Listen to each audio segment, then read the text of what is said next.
Hey guys, I'm Nikki Ray and I just moved to Korea.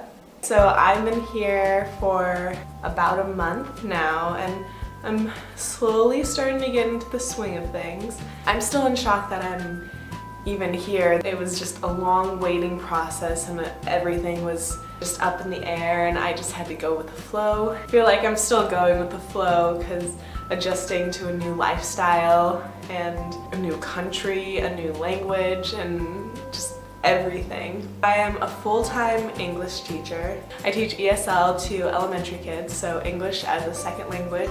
I came here through the EPIK program, English program in Korea, and it's been such a whirlwind. So before coming here, I didn't really know what to expect, and EPIK has you do, I think it was 8.5 days of an orientation.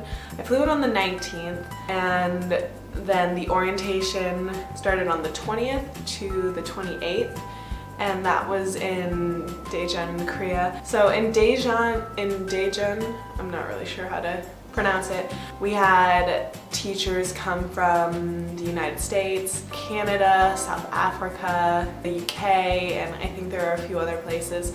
And we had a lot of really good speakers, and still during that whole orientation, everything was, it all depends on your individual school and your placement, and like there's no one answer fits all. And when you come to Korea, you kind of have to think in that mindset that things aren't always going to go how you want them to go, and sometimes they'll go better than you want them to go, and you just kind of have to go with the flow. It was very broad at the orientation. I only knew the province that I was going to teach. I didn't know the city or anything, and it's a big province. On my name thing, it said Chungnam, but the province is actually called Chungnam-do? Chungnam-do?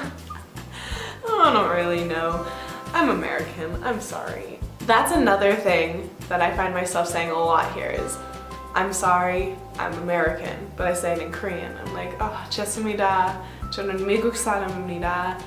한국말 잘 몰라요, which is pretty much like, I'm sorry, I'm American. I don't know much Korean, like, sorry. Chuncheonam-do is a very rural province in Korea. But thankfully, I was placed in Cheonan, in downtown Cheonan, which is like the center of life.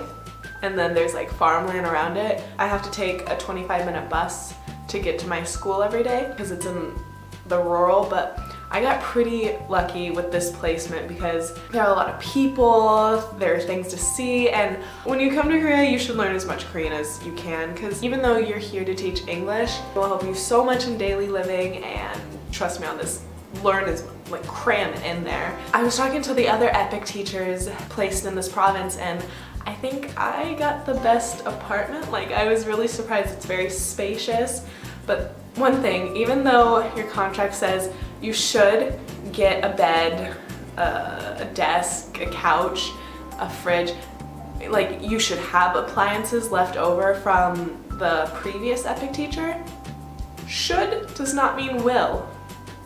Let's get that straight. And worst case, you'll only have a bed. If you're in my case, you come to a really nice empty apartment with no appliances, nothing, and you're gonna have to get that all yourself. Like, this couch was not here. Thankfully, I have family in Korea and they were kind enough to get me on my feet so I could have a plate to eat food off of, or a cup to drink water, and maybe a chair to sit on and a bed to sleep on. But I came into this apartment with nothing. But you know, I'd rather be placed in a nice city with a nice apartment and have nothing than a really small apartment that's dirty and in the middle of nowhere. So you just gotta go with the flow. Gotta let things happen. Oh, I should probably show you guys around my apartment, shouldn't I? Since I've been talking about it. Here, let's go. So I'm coming into my apartment. This is the little thing where you take your shoes off because no shoes in the house. Here is all my storage slash closet space right when I walk into the door. Bam! Oh, it's kind of dark. But bam! And let's close that. Here is my bathroom, which is pretty spacious. Hello. And then my little shower slippers, because there's a drain and you just shower here. And then the water goes down through there, and so this is kind of wet sometimes. And then this is pretty cool. I'm using this as storage. It's a pretty neat idea because there's steps here. And here is my kitchen, which had nothing when I walked in. So I had to get all of these, everything you see here, except for the washer, which is under the stove. And this fridge came with it.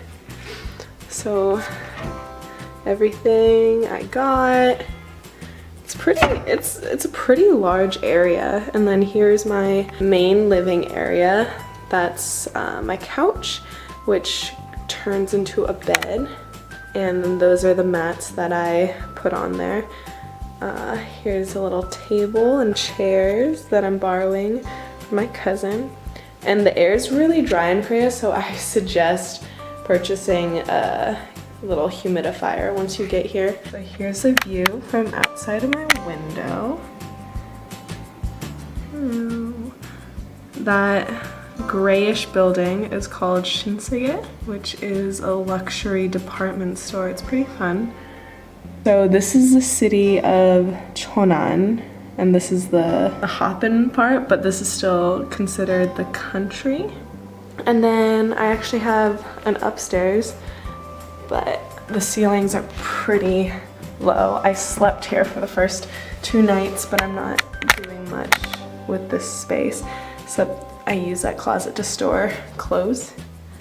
But I don't really come up here very often. I might use that as a bedroom. These floors are heated, so it's super nice to just live down here, and it's kind of cold up there. But maybe I'll sleep up there once the weather gets warmer. And that concludes my apartment tour. So that's all I have for you guys. Yeah, I'll just make videos on my experience here, and hopefully you guys like it. If you have any suggestions, let me know. So, bye.